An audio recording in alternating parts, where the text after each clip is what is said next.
Nesta quinta-feira tem Fala Bahia na sua comunidade. Atendendo ao pedido dos moradores do conjunto Petromar, as nossas equipes da Bahia FM e também aqui da TV Salvador vão estar na praça principal do Petromar. E lá em Stella Maris, a partir das 6 da tarde. Então, se você também mora aí na região, aproveite e participe com a gente. Faça sua denúncia ou reclamação.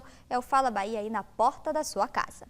E olha, o Fala Bahia volta a fazer um alerta para você que ainda não declarou o imposto de renda. Hoje, a gente chama a atenção especial das pessoas que estão com ações trabalhistas em andamento. Você sabe se precisa ou não declarar o valor da causa? Veja como proceder nesses casos em uma entrevista com o advogado tributarista Gutenberg Barros.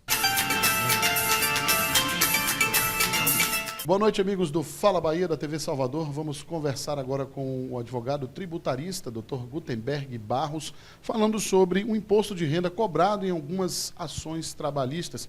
Você que é um reclamante, tem uma ação trabalhista, tem que ficar ligado em relação a isso. Boa noite, doutor. Como é que isso acontece? O imposto de renda cobrado em cima dessas ações, como é essa mecânica que o contribuinte, no caso o reclamante, tem que ter cuidado? Boa noite. Boa noite.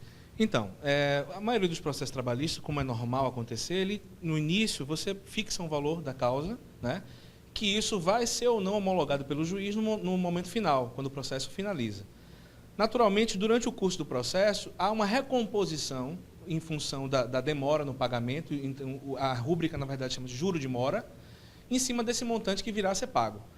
O que acontece na prática, muitas vezes, é que no momento desse pagamento final, no momento que o processo finaliza, existe a incidência do imposto de renda na alíquota de 27,5% sobre o montante total de verbas rescisórias e do juro de mora cobrado. Quando, na verdade, hoje a posição do Supremo, do STJ, Superior Tribunal de Justiça, ela é pacífica, ou seja, não há discussão sobre o assunto mais, porque é uma matéria já tratada há muito tempo e pró-contribuinte, no sentido de que não deve haver incidência do imposto de renda sobre esse juro moratório.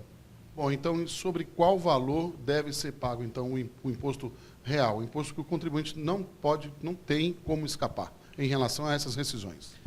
Pois então, o imposto de renda, na verdade, ele deve incidir sobre as verbas consideradas rescisórias. Muitas dessas verbas têm natureza indenizatória.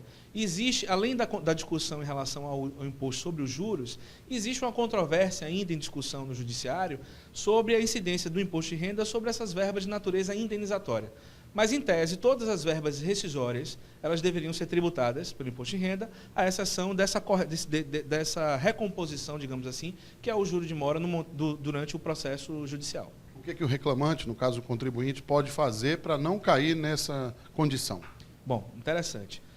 Primeira iniciativa, no próprio processo judicial, onde seu advogado na área trabalhista vem acompanhando o processo, é possível que seja manejado um pedido perante o próprio juiz da causa de que não haja incidência do imposto de renda sobre aquele montante que for considerado juro de mora. Considerando que no momento do pagamento haja incidência, o reclamante contribuinte pode promover uma ação de ressarcimento desse valor cobrado do imposto.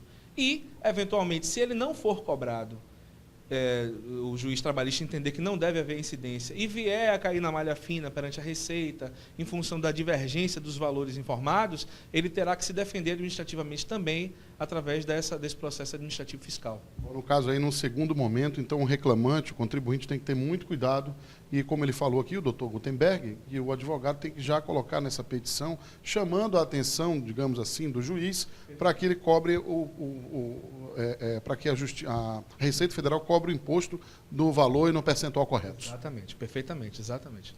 Pois é, então estão aí as dicas do Dr. Gutenberg Barros, ele que é advogado tributarista. Muito obrigado, doutor, até uma próxima uma próxima oportunidade, nós vamos conversar aqui, vamos de volta para os estúdios da TV Salvador.